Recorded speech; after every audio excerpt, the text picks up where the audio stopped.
Hi everyone, Nigel Saunders here. Today I'll be working on my Serissa. I'll have an update to my water collection system, and I'll be working on a tree outside. I'm outside here now, and I never did get my eaves troughs up on the roof here, the new roof. So I've got to do that. I've got to get an eaves trough along here, and the upper section also. I've got to get eaves troughing going along there.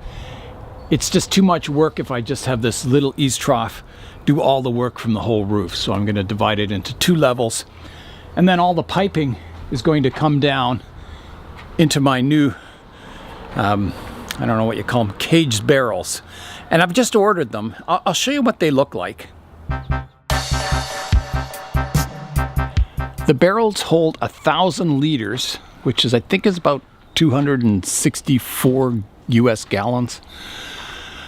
So it'll run along here, and then I'm going to have the downspouts for both eaves troughs coming down here, and then I've got a mess in the corner here, but this will be cleaned out, and I'll put the rectangular barrels here so I can fit.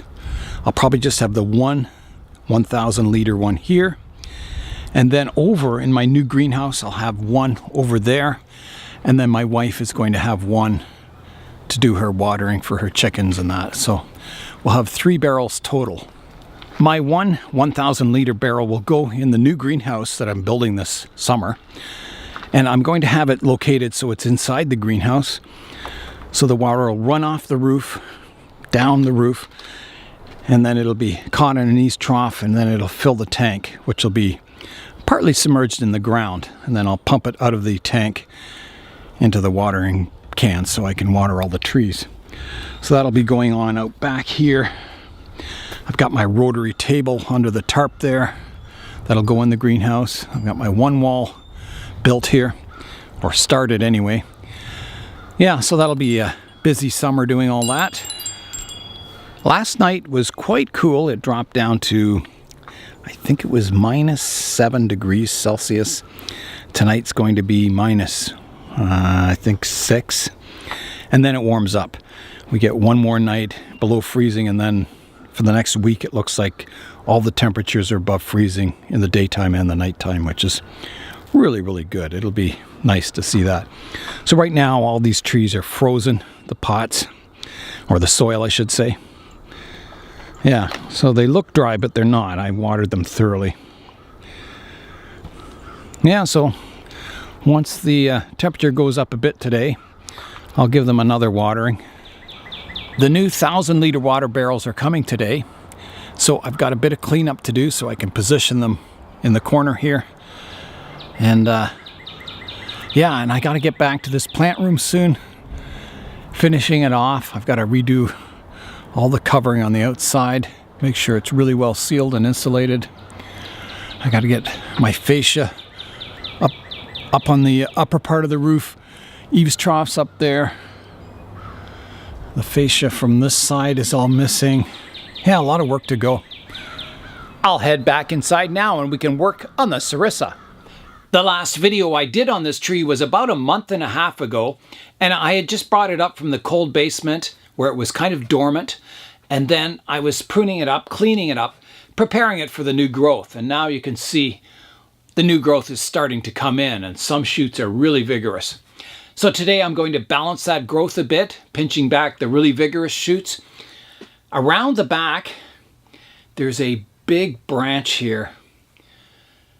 Part of it died on me, but I'm going to prune it back to some living branches that are coming off of that main kind of trunk there. So a pretty big cut there, but it needs to be done. And I'm also going to reestablish my pads.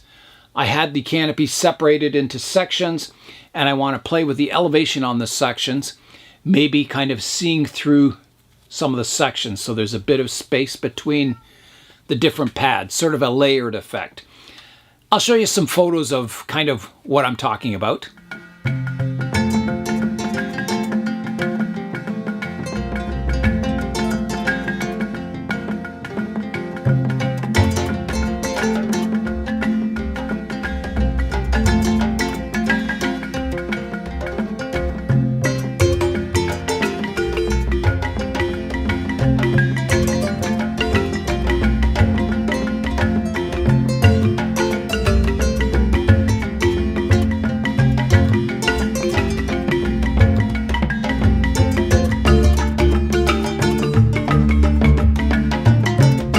was a look at some of the styling ideas for the upper canopy.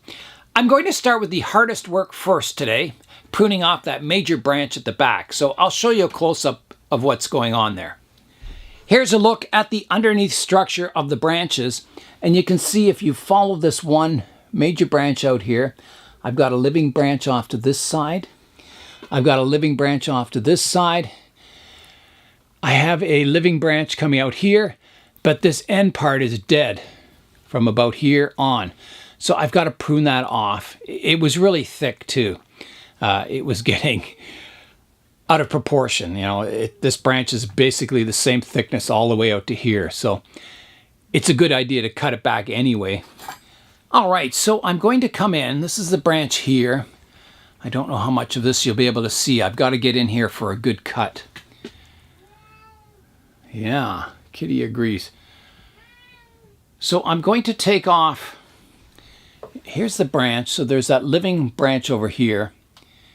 And I've got to leave a bit of room for dieback. I don't want to prune it right flush and maybe lose that branch. So I'll leave a bit of a stub, and I can always clean it up later on once all that's healed over.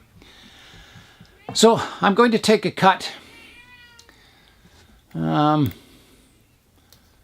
Just removing some of these smaller dead branches that are coming off of it, just cleaning it up a bit. But I'm going to take a cut off. I think I'll take it off right at this bend here. You can kind of see that. All right, I'm going to do. I thought about making a dead wood, but it's at the back of the tree. You wouldn't see it anyway. And so what's the point? It's like, then I still have this big, large, thick branch coming out. I could thin the dead wood down and it would look like a bit of taper, but you won't see it at the back of the tree anyway, so I'm just going to prune it. So here I go. I'm keeping a bit of a stub there, but I'm going fairly close. All right, here I go. 3, 2, 1. It's gone. That looks much better, actually.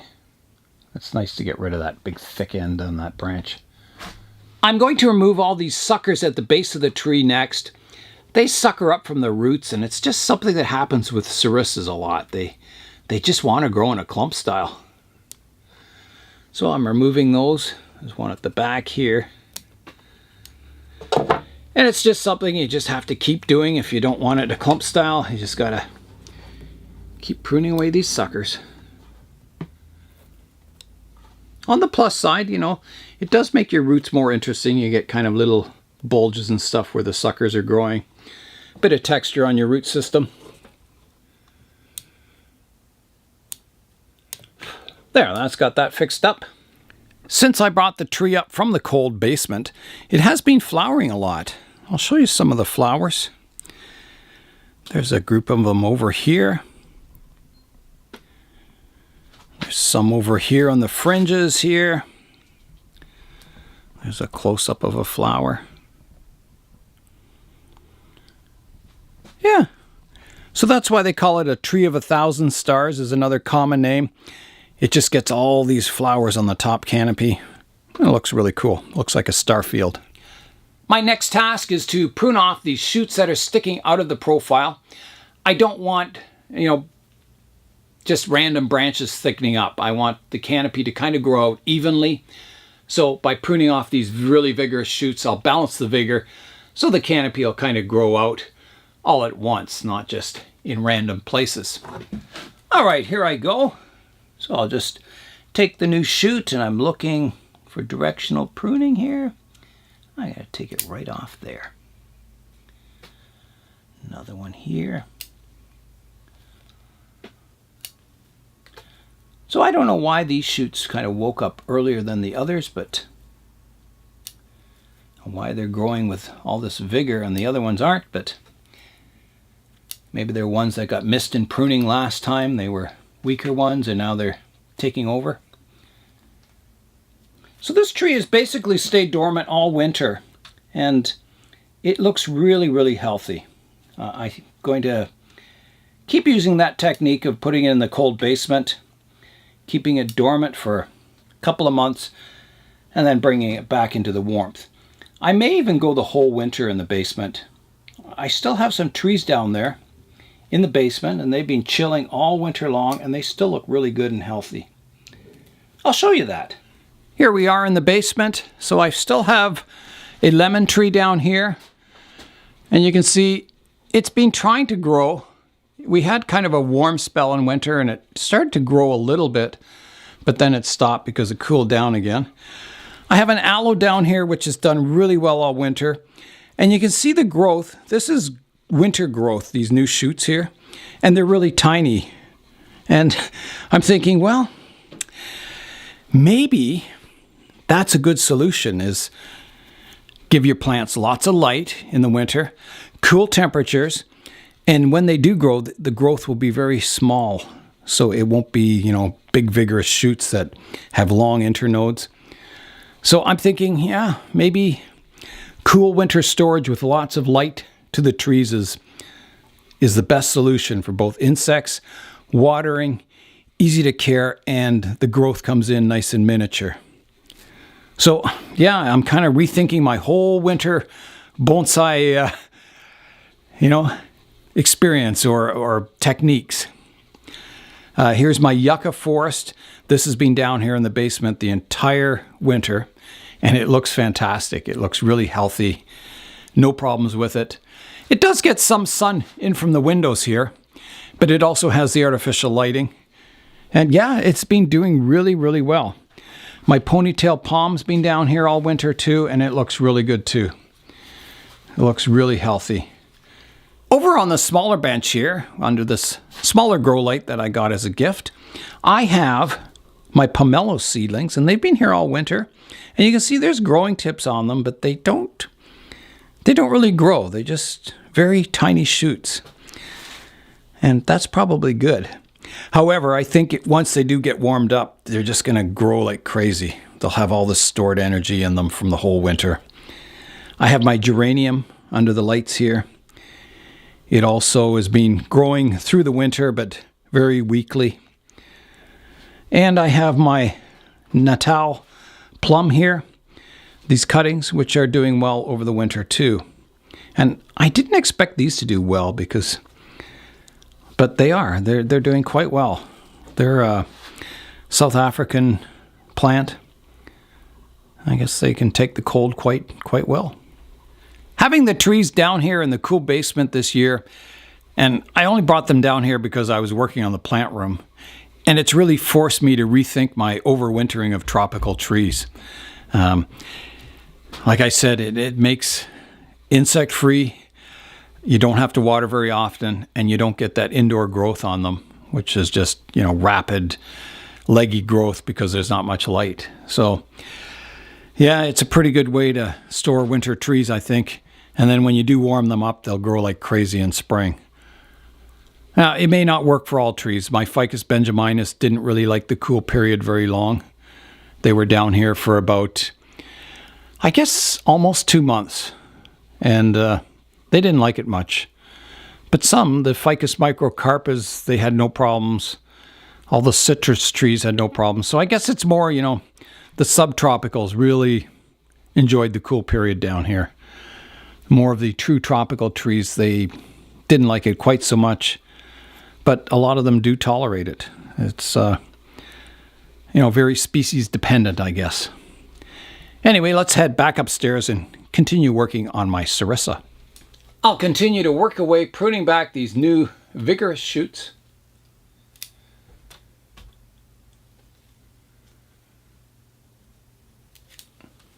They don't smell good when you're pruning these plants. These Serissas have a really funky smell to them. Okay, I think that'll do. Now, there's a few problems developing on this tree. If you're looking at the side view now, and you'll notice it's a little higher at the back, and it kind of slopes down towards the front. So I should try and equalize that a bit more today. I want it more of a flat, when looking at this view, I want it a little flatter on top.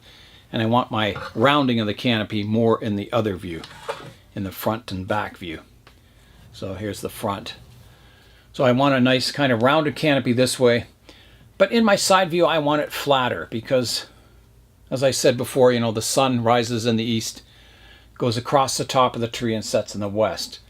And out front, they don't get a lot of light coming in this way, so the branches don't grow towards the north and south because they don't get much light.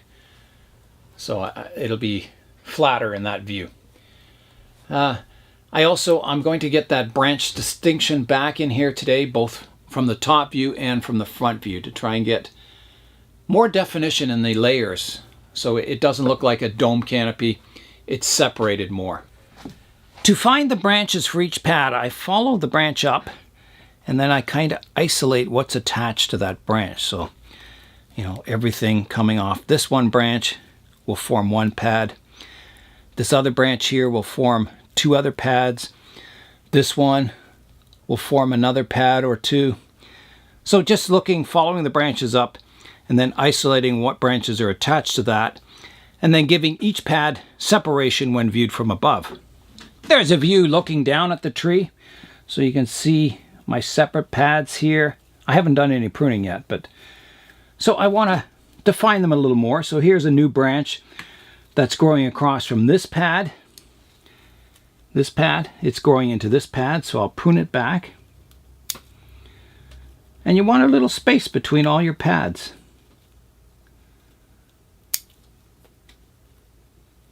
So it just takes a little pruning to define the edges of the pad.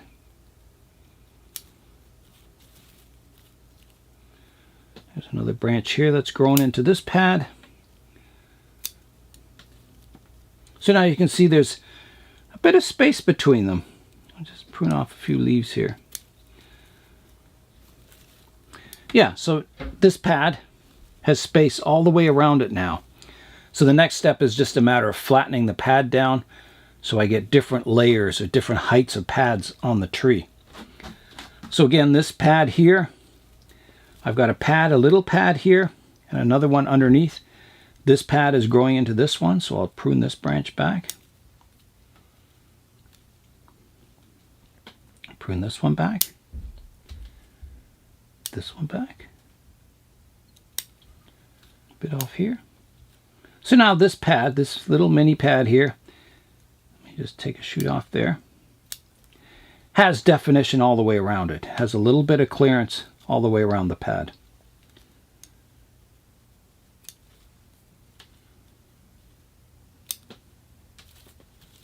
So that's what I'll be doing, is just cleaning up all these individual pads so there's space around them, so they haven't all grown into each other and just makes a kind of a massive canopy. That's just something you just got to keep cleaning out. You know, they naturally want to grow, fill in all these spaces. So yeah, just constant maintenance pruning will keep your pads separate.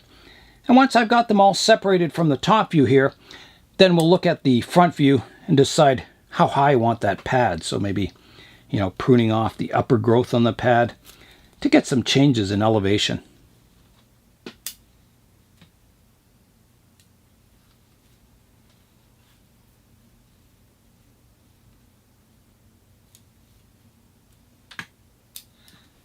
As I'm pruning these branches for separation, I'm also looking that, you know, there's no branches up here that are shadowing out branches below. So I'm kind of cleaning up the pads so they all have their own spot of sunlight also.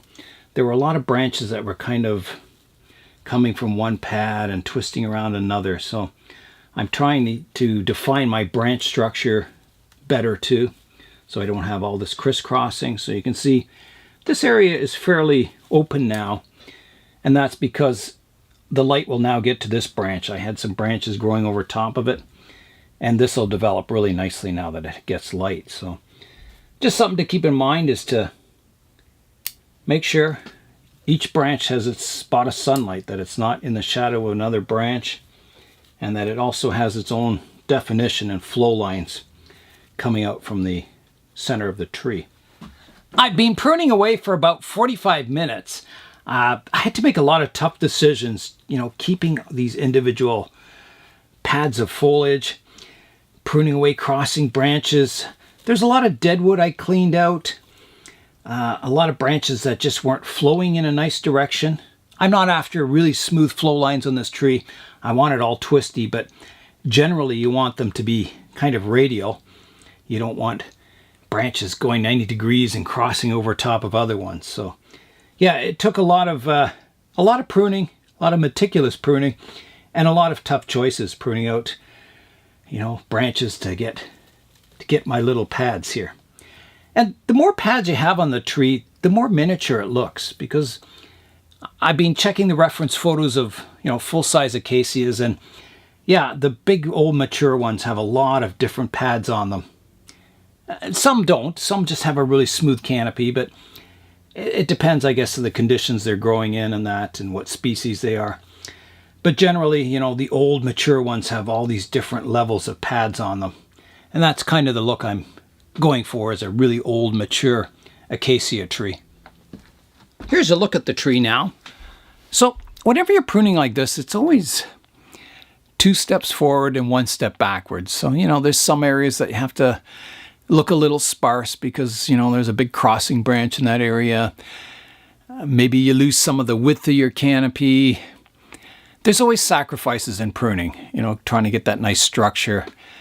Maybe the full shape doesn't look as full, but, it grows in very quickly, these trees.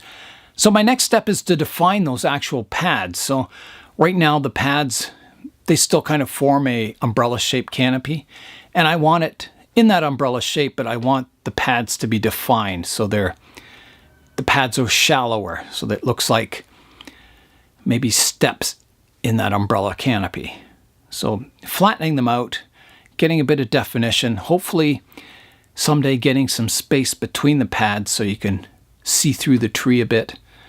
That would be nice. So I'm going to start that. I'm going to start kind of reducing the pads down in height, trying to get that sort of separated pad look to the tree. A lot of this work will be looking at the height of the pad, the shoots going kind of upwards, and pruning them back to some divisions further down the branch. So I don't know how much I'll be able to do. It depends on, the individual branch, but I'll do what I can. Here's one I'll prune the tip off like that. That reduces the height of this pad a bit.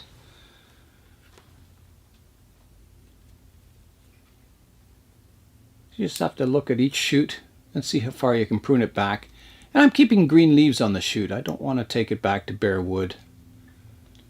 And sometimes if there's a branch sticking up, it may be there's a more horizontal one down lower. You can prune it back to get the height of the pad down. This one, for instance, is sticking up. I could prune it to this more horizontal one, which I think I'll do. It'll help get the height down a bit, like that. Yeah, so that's what I'll be doing. There's a lot of pruning, flattening of the pads, and maybe trying to get some space in between them. So here's a pad here. I've got kind of a pad of foliage down here and one up here, and I'd like to have some space in between them. So all the leaves and branches that are between them, I'm going to prune them out so you can see a little more. So here I go. It's kind of hard to show this on camera, but so there you can see I've removed a branch out of the middle there, so now you can see the definition of these 2 pads more, and there's a little space between them. So that's what I'm after. All these subtle little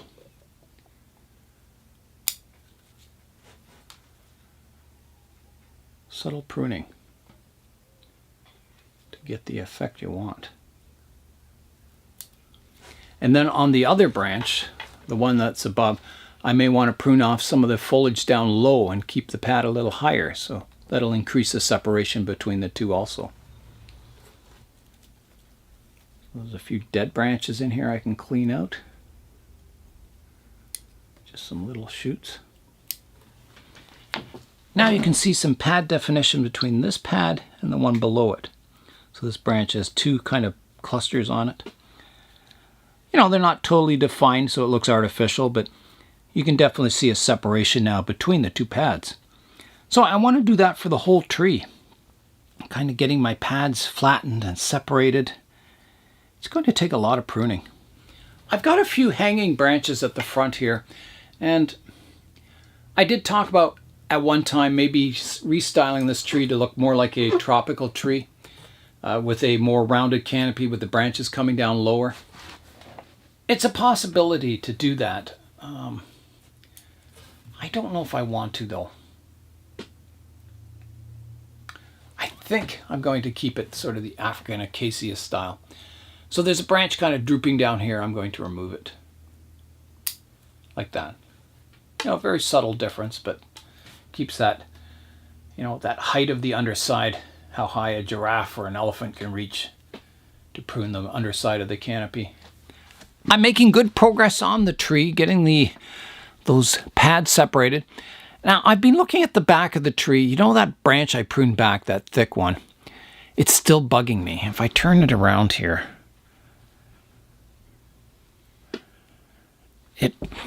it bothers me. It's got this kind of thick section coming up here and it ends abruptly. It's too thick for that far out on the branch. And I don't think it's going to heal very nicely.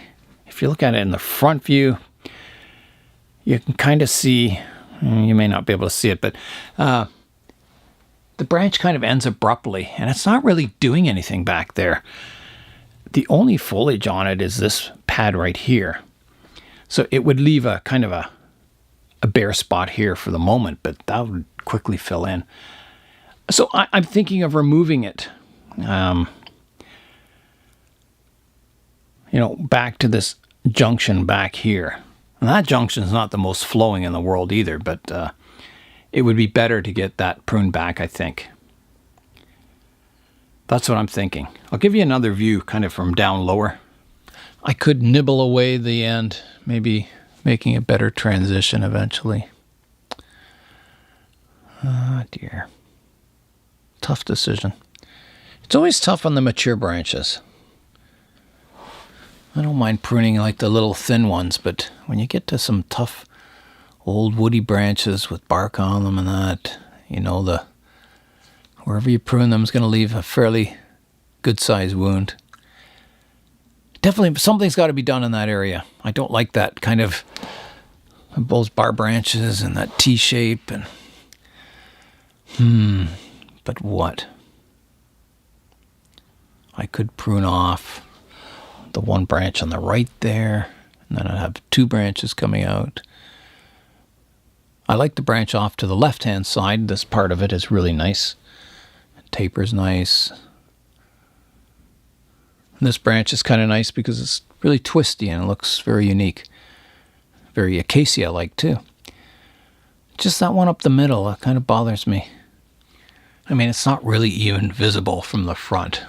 So, I don't know, maybe I'm being really picky. And I like to be picky, but we'll see. Maybe something will come off that branch in the future and I'll get a nice branch I can prune it back to, making it shorter, or yeah, maybe a possibility will open up in the future, and that happens a lot. Sometimes you get something that bothers you on a tree and you think, what can I do in that area? And sometimes you leave it and new branches form in that area, and then a new solution opens up that, oh yeah, I've got a new branch here. I can take off that one that bothered me and replace it with a new leader. So yeah, you gotta be patient sometimes. I mean, removing large branches, the longer you leave them, the thicker they get. But there's not much foliage on that branch, so I don't think it'll thicken up very quickly. So I'll keep my eye on it, and maybe a new solution will come up. And here's a look at the branch structure. Hopefully you can kind of see how it's opened up, and the pads are slightly different heights. The tree's a lot more thin. You can see the branch structure in the interior more. Certainly makes the tree look more mature. Here's a look at this Serissa now. I finished the pruning on it. I've probably taken off a third to a half of the foliage, really thinning it out. I'll show you from above so you can kind of see how open the tree is now. All right, here we go. So here's looking down. So now I think you can see all the individual pads. You can see the ground below the tree, how open it is at the moment. It'll fill in again, but yeah, so that's kind of it from above.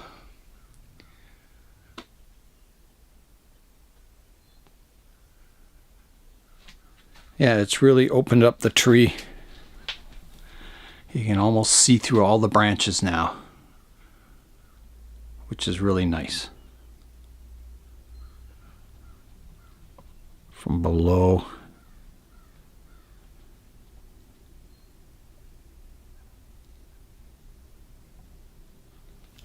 I'll give the tree some water and fertilizer. It's getting just a little dry since I've started working on it. Now, after I've reduced all the top of the canopy, it won't need as much water anymore because there's less leaves to take up all that water. So I'll have to be careful with my water, not to overwater it and not to underwater it. And a good idea with these shallow oval pots is you water thoroughly, like I'm doing.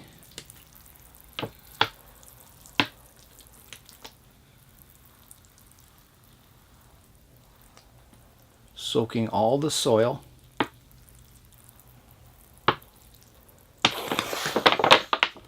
Still need more. Till it starts flowing out the drainage holes. Which I don't know, it is starting to come now. Okay, so that's thoroughly soaked. And the next step is you want to tilt the pot up. So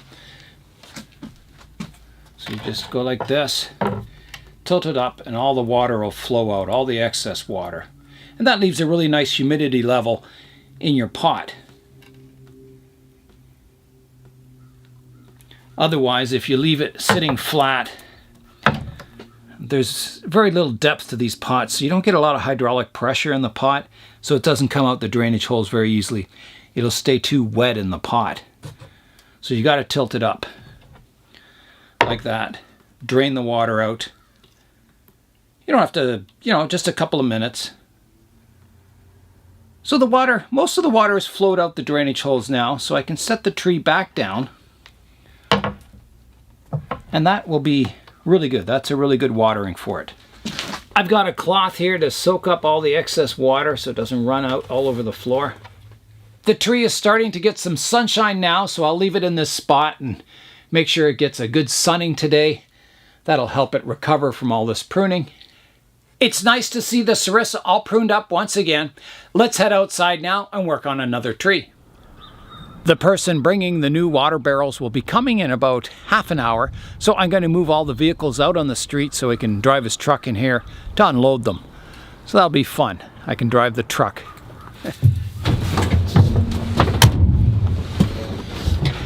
I'm not sure what this is going to start like. It's pretty cool out today. Just about freezing, so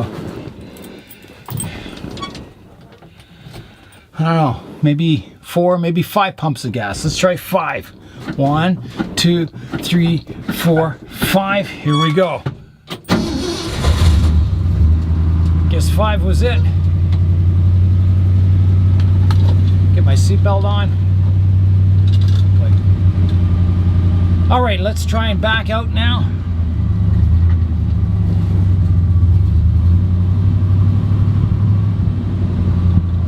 Yeah, so far so good.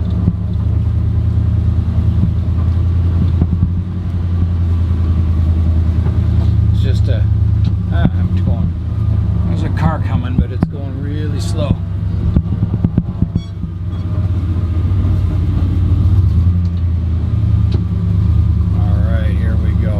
Truck right over here, right behind the little Micra, like that. All right, that's all the drive of the truck I get for today.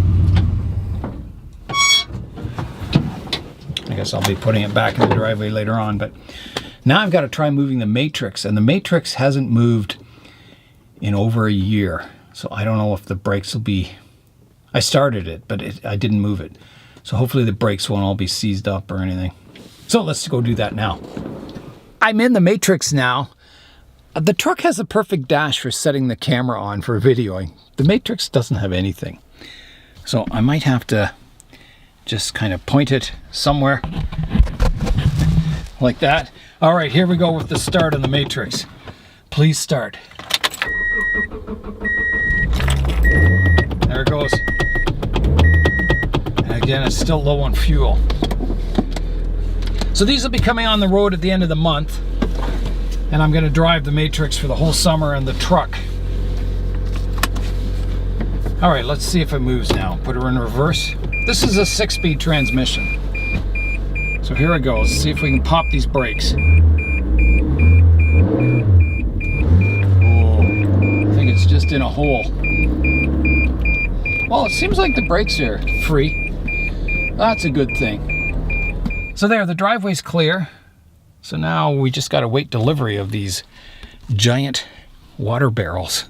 They're called caged barrels because they have like a steel cage around them. So there's a look at the Matrix out on the road and the truck and the Micra over there. Yeah, it's been a while since I've seen the Matrix out there. I've got a lot of the driveway cleaned out now, so I just got to get rid of all the stuff here. I got to decide what I'm going to do with my foil panels. Keep them or throw them out, I don't know. Might be good for Laura's chicken coop too. I've got the driveway all cleared for the new rain barrels, so they should be here any second. We're gonna kind of toss it over. Yep, I guess we get it to there. It's not gonna wreck it if it's you'll see it's not as heavy. Yeah. Even if you want to put it on its side. I know this guy, Laura. I got it. Yeah.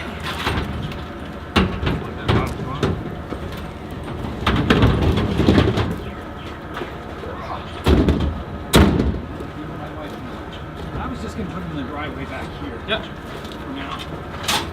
I just rebuilt this room this last year. So. Never ends stuff to do it. Oh, that stuff's nice, that foil. Yeah. I'd wrap that right in. So here's the new rain barrels. They are quite large. They're all reinforced. Got a steel cage around it, galvanized steel cage. Down here there's a valve and a spout that comes, it's just, it's separate. So you screw that in here. So I'm going to elevate it off the ground a bit so I can fit a bucket underneath here just to catch all the overflow and the drips. Make it easier to get to. Yeah, they're quite something. They're all steel underneath. There's like a steel pan under there. And you can see the level on here. It goes right up to 1,000 liters. That is amazing. So I'm going to put them in the corner here. And for now, I'm going to have two side by side here. And then Laura's going to put hers over underneath the shed overhang there, so she can collect the rainwater off the shed. And we got to get a new roof on the shed this year. So I'll be putting the east trough up here soon to catch all the rainwater, which is coming next week. And I can start filling these up. So that should do us. We shouldn't run out of rainwater ever again. It's going to be awesome. I've moved all the vehicles back in place. So now it's time to head in the backyard and do some bonsai. For my outdoor work today, I'm going to prune up this Nightshade Vine. Just pruning it back, making it more compact. And there's a bunch of suckers at the base here that I've got to prune off too. All right. Here I go with the pruning. And I think I'll just use my scissors here. So I just want to bring everything more compact. So I'm looking for an outward facing bud here. So I'll prune this branch to here. That. Same here. To there. This one to here.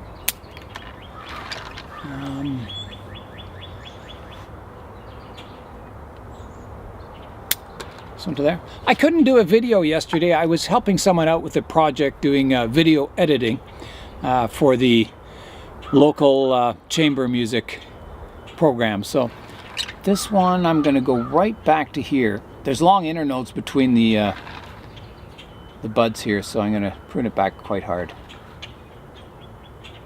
like that. There's one kind of sticking straight up here. I'm looking for a bud that faces the back. I'll have to go right down low here. Go right off here, like that. And then I've got these two tall ones up the top. Just taking a stub off there. So I'll want to...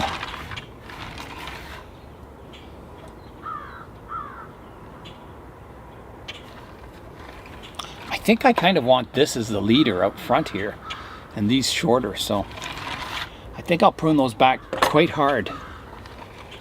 And I'm looking for buds coming out the back here, so there's a couple of choices. I'm going to go right here. Hard pruning, like that. And then the other one, I'm looking for buds coming out this direction. There's a nice one there, so just above that, and that gets a nice little tree. Here's a look at the little nightshade vine. I think it's looking pretty good. So I'm going to do the suckers at the base next. So I'll just come in here with my ball nose pruners and snip them off. Kind of flush with the root system.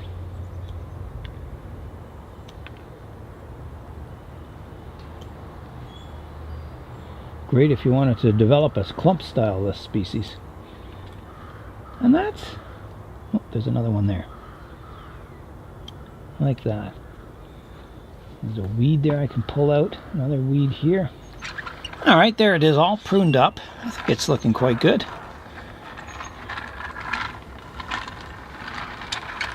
And we'll see how it does this year. The sun will be setting soon, so that's the end of a beautiful day today.